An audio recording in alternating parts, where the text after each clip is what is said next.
आज का विषय है राम राज्य से परम वैभव। परम वैभव के ऊपर चर्चा करेंगे। अगर एकेडमिक रूप से तो बहुत लंबी चर्चा हो जाएगी। इसी के समानार्थी कुछ और भी शब्द हैं, जैसे अलग अलग उपयोग करते हैं। संघ के स्वयं सेवक परम वैभव शब्द उपयोग करते हैं। माननीय प्रधानमंत्री जी विकसित भारत उपयोग करते हैं। कुछ लोग विश्व गुरु उपयोग करते हैं, भारत को विश्व गुरु बनाएंगे। संत समाज हमारा कहता है हिंदू राष्ट्र बनाएंगे। तो मुझे इन सभी शब्दों में एक समानता दिखाई पड़ती है, लेकिन इस परम वैभव के लिए मैं जो शब्द उपयोग करता हूं वो है राम राज्य। मेरा मानना है परम वैभव, विश्व गुरु, विकसित भारत, हिंदू राष्ट्र, विश्व गुरु, ये सब लगभग सबका लक्ष्य है कि धरातल पे क्या हो, तो धरातल पे है राम राज्य। यानी राम राज्य से परम वैभव और राम राज्य से राम मंदिर से परम वैभव और राम मंदिर से राम राज्य लगभग एक ही बात। अब सवाल यह है कि राम राज्य क्या है? देखा तो है नहीं हम लोगों ने, हाँ पढ़ा है। और आपके घर में तो रामायण रखा ही है, पिताजी पढ़ा करते थे। उत्तरकांड में राम राज्य का वर्णन है। दैहिक दैविक भौतिक तापा, राम राज्य नहीं काहू ही व्यापा। राम राज्य में न दैहिक ताप था, न दैविक ताप था, न भौतिक ताप था। लोग शारीरिक रूप से स्वस्थ थे, मानसिक रूप से स्वस्थ थे, आर्थिक रूप से संपन्न थे। गरीबी भूखमरी कुपोषण प्रदूषण नहीं था।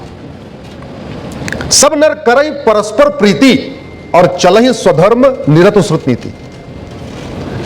सब लोग परस्पर प्रीति करते थे और अपने अपने स्वधर्म का पालन करते थे। पिता धर्म का पालन कर रहा था तो बेटा भी पुत्र धर्म का पालन कर रहा था। सास मां धर्म का पालन कर रही थी तो बहू भी बहु धर्म का पालन कर रही थी। सब अपने अपने कर्तव्य का पालन कर रहे थे। अल्प मृत्यु नहीं कौनो पीरा, अल्प मृत्यु भी नहीं थी। 20 साल 24 साल 25 साल 30 साल में कोई आत्महत्या वगैरह भी नहीं करता था, कोई इधर उधर कटपिट के मरता भी नहीं था। सब सुंदर सब बिरु शरीरा, सब लोग स्वस्थ थे, सुंदर थे। नहीं दरिद्र को दुखी न दीना, कोई दरिद्र दुखी नहीं था। नहीं कोई अबुध न लक्षण ही ना, कोई अनाड़ी भी नहीं था, बेवकूफ भी नहीं था, मूर्ख भी नहीं था। सब उदार, सब पर उपकारी, सब लोग बड़े परोपकारी थे। यथाशक्ति अपनी यथाभक्ति अपनी तरीके से लोग उपकार किया करते थे। विप्र चरण सेवक नर नारी, एक नारी व्रत रत सब झारी, ते मन वचक्रम पति हितकारी। मानव इतिहास में जिस यूनिफॉर्म सिविल कोड की आज हम बात करते हैं, हजारों साल पहले हो चुका है। जब बहुविवाह होता था उस समय भगवान श्री राम चक्रवर्ती नरेश, दुनिया के सबसे शक्तिशाली राजा, मर्यादा पुरुषोत्तम, उन्होंने बोला ना ना अब नहीं चलेगा, अब हम दो हमारे दो, एक ही एक विवाह करेंगे, दो ही दो बच्चे करेंगे। ये परंपरा उस समय उन्होंने शुरू किया। तो जिसको आप परम वैभव कहते हैं, विश्वगुरु कहते हैं, हिंदू राष्ट्र कहते हैं, मैं उसको राम राज्य कहता हूं। और मेरे हिसाब से इस संविधान का लक्ष्य भी यही है। कहीं लिखा नहीं है, लेकिन कुछ चीजें लिखी नहीं जाती हैं। जैसे संविधान में कहीं नहीं लिखा है कि आपको हवा लेना है, लेकिन हवा लेना है कि नहीं लेना, जोर से बताइए जरा। संविधान में तो नहीं लिखा है कि आपको हवा लेना है, लेकिन ले रहे कि नहीं ले रहे। संविधान में कहीं नहीं लिखा है पानी पीना है, पानी पी रहे कि नहीं पी रहे। संविधान में कहीं नहीं लिखा है आपको भोजन करना है, भोजन कर रहे। तो बहुत सारी चीजें ऐसी होती है जो संविधान में नहीं लिखी होती, लेकिन होती है। वो मूल है, वो प्राण है। अब सवाल यह है कि जो राम राज्य में बातें लिखी हैं, ये जो परम वैभव का लक्ष्य है, इसको हम प्राप्त कैसे करेंगे? डॉक्टर साहब ने बहुत डिटेल आंकड़ा दिया। उन्होंने कहा कि मंदिर रक्षित रक्षित, मंदिर की रक्षा करेंगे, मंदिर हमारी रक्षा करेगा। बिल्कुल सही बात।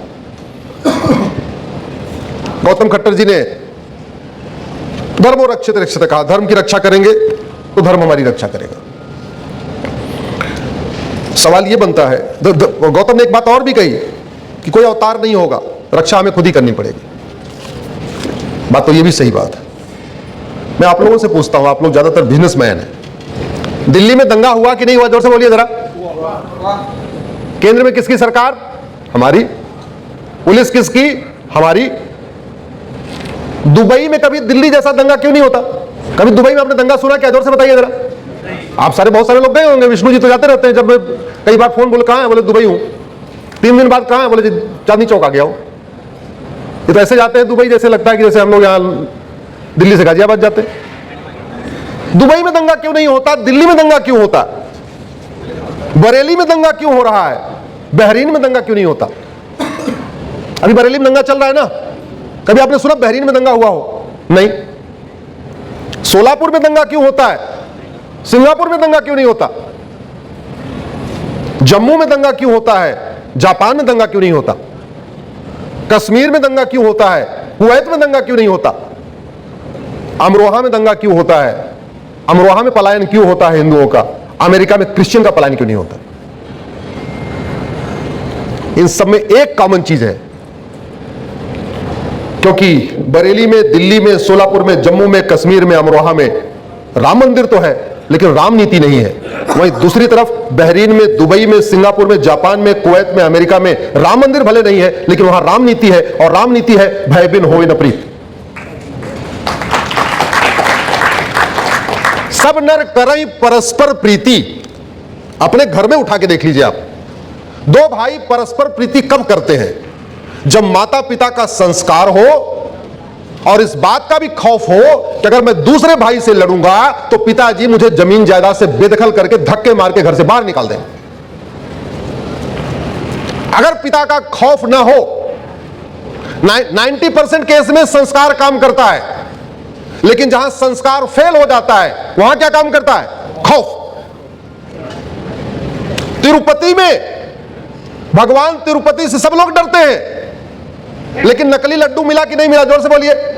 तो 99% लोग तिरुपति बालाजी से डरते हैं, लेकिन 1% जो नहीं डरते वो जानते किससे डरते हैं? वो कानून से डरते हैं। अभी आज की खबर आई है, अयोध्या में हनुमानगढ़ी में नकली लड्डू बट रहा है। 99% लोग हनुमान जी से डरते हैं, लेकिन जो 1% नहीं डरते वो किससे डरते हैं? खौफ से। 99% लोग हनुमान जी से डरते हैं, वो मिलावटी लड्डू भगवान को नहीं चढ़ाएंगे, लेकिन 1% जो लड्डू में मिलावट कर रहा है वो मिलावटखोरी तभी छोड़ेगा जब कानून का खौफ हो। अगर हमने प्रसाद में मिलावटखोरी किया, मेरी प्रॉपर्टी भी जब्त होगी, मेरी नागरिकता भी खत्म होगी, मुझे साल भर के अंदर 10 से 20 साल की सजा भी होगी, तब वो मिलावटखोरी छोड़ेगा। दिल्ली में 80% हिंदू हैं और दुबई में कितने हिंदू हैं? 10%। दुबई के 10% हिंदू सुरक्षित क्यों महसूस करते हैं और दिल्ली और भारत के 80% हिंदू असुरक्षित क्यों महसूस करते हैं? क्या दुबई का शासक हमारे शासक से ज्यादा अच्छा है? जोर से बोलिए जरा। नहीं। क्या दुबई का होम मिनिस्टर हमारे होम मिनिस्टर से ज्यादा अच्छा है? क्या नहीं। तो फिर खौफ किस चीज का है? जोर से बोलिए जरा। हाँ, आज जितने अपराध इस समय दिल्ली में हो रहे हैं, 3 साल 4 साल पहले अपराध दिल्ली में हो रहे थे क्या जब कोरोना चल रहा था? जोर से बताइए जरा। कोरोना के समय कोई झपटमारी हो रही थी क्या? कोरोना के समय अगर एक हत्या, जो लोग खत्म हो रहे थे, मैं क्षमा चाहता हूं, बाकी परम वैभव का लक्ष्य प्राप्त हो गया था कोरोना में। कोरोना के समय में राम राज्य आ चुका था। ना कोई चेन स्नैचिंग हो रही थी, ना मोबाइल स्नैचिंग हो रही थी, ना चोरी हो रही थी, ना झपटमारी हो रही थी, ना लूट हो रही थी, ना डकैती हो रही थी। क्यों? सबको किस बात का खौफ था? जोर से बोलिए जरा। किस बात का खौफ था? कोरोना का। चोर को लगता था चोरी करूंगा, जो सामान चोरी करूंगा क्या पता इसमें कोरोना हो मुझे आ जाए। डकैत को लगता था डकैती करूंगा, क्या पता मैं जो सामान चुराऊं उसमें कोरोना हो मुझे हाथ में लग जाए। झपटमार को लगता था मैं जाके झपटमारी करूं, क्या पता इसकी जिससे झपटमारी करूंगा इसको कोरोना होगा, इसकी पर्स में झपट मारूंगा मुझे कोरोना हो जाएगा। जब तक 1.5 साल कोरोना था, 1 साल राम राज्य था कि नहीं? सब परस्पर प्रीति कर रहे थे कि नहीं? सब अपने स्वधर्म का पालन कर रहे थे कि नहीं? सब ठीक से अपना हाथ पैर धो रहे थे कि नहीं? सब दूर दूर से प्रणाम कर रहे थे कि नहीं? कोई एक दूसरे से हाथ मिला रहा था क्या? भारत की संस्कृति आ गई थी कि नहीं? हाथ जोड़ने वाली, हाथ मिलाने वाला खत्म हो गया था कि नहीं? क्यों? खौफ। इसलिए मैं कहता हूं, शिक्षा में संस्कार हो, कानून का खौफ हो तो परम वैभव का लक्ष्य प्राप्त होगा। शिक्षा में संस्कार हो, कानून का खौफ हो तब हिंदू राष्ट्र का लक्ष्य प्राप्त होगा। शिक्षा में संस्कार हो, कानून का खौफ हो तो विकसित भारत बनेगा। शिक्षा में संस्कार हो, कानून का खौफ हो तो भारत विश्वगुरु बनेगा, और शिक्षा में संस्कार हो, कानून का खौफ हो तो भारत में राम राज्य आएगा।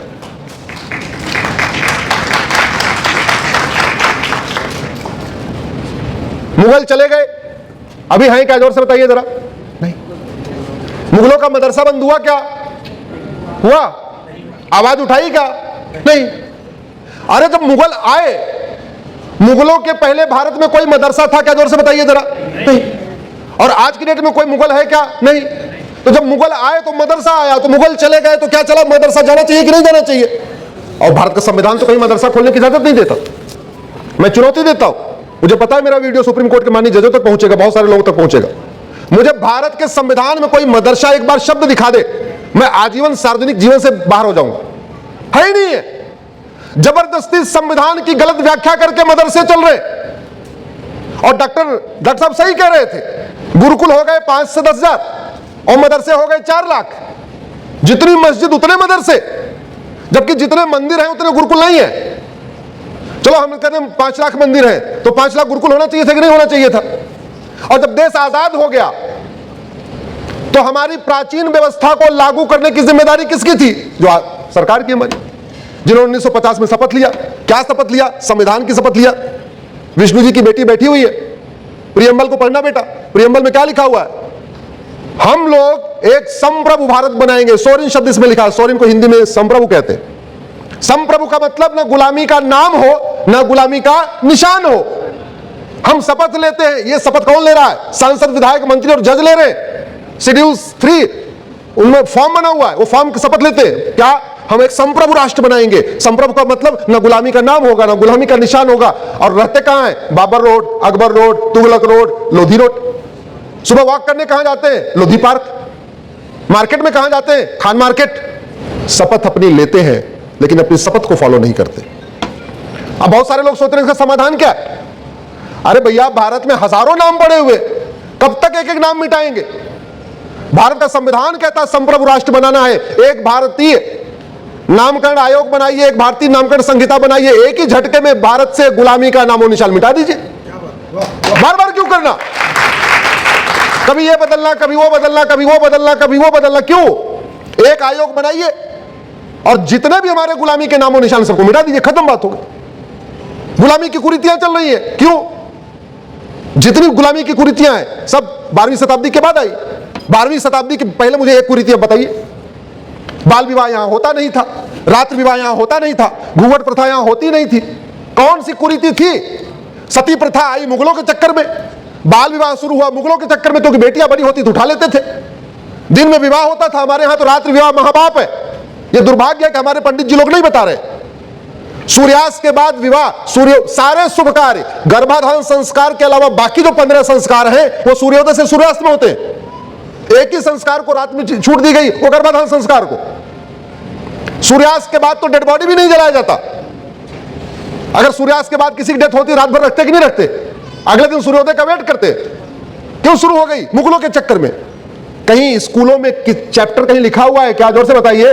ये जितनी सती प्रथा कब शुरू हुई, बाल विवाह कब शुरू हुआ, रात्रि विवाह कब शुरू हुआ, घूंघट प्रथा कब आई? कहीं प्राइमरी में, जूनियर में, सेकेंडरी में कहीं चैप्टर है क्या? नहीं। जब नहीं पढ़ाया हमारे बच्चों को, ये पढ़ेंगे कहां से?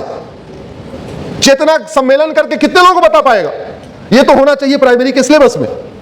मुगल चले गए, मदरसा बंद करो। अंग्रेज चले गए, मॉन्टेसरी स्कूल बंद करो, मिशनरी स्कूल बंद करो, हमारी शिक्षा व्यवस्था लागू करो।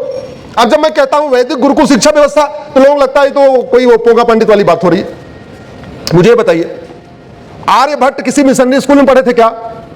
नागार्जुन किसी मिशनरी स्कूल में पढ़े थे क्या? चरक और सुश्रुत किसी मिशनरी स्कूल या कॉन्वेंट स्कूल में पढ़े थे क्या? आखिर बाद में चरक और सुश्रुत क्यों नहीं पैदा हो रहे?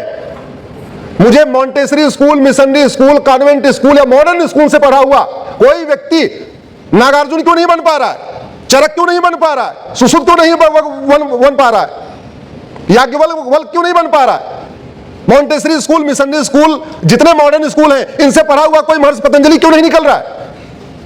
हमारी शिक्षा व्यवस्था केवल ये नहीं थी कि पूजा पाठ कैसे करना है, वैज्ञानिक शिक्षा व्यवस्था थी। जितने पुराने वैज्ञानिक हुए कहां से हुए? हमारी प्राचीन व्यवस्था से निकले। आज हम न्यूटन को पढ़ते हैं, न्यूटन से 3000 साल पहले लॉ ऑफ ग्रेविटी कणाद बता के गए। कणाद किसी Montessori school, missionary school, convent school से पढ़ के आए थे क्या? ये तो बाद में अभी बता रहा, उसने 200 साल पहले बताया, हाँ सेब गिर गया जी, हो गई बात।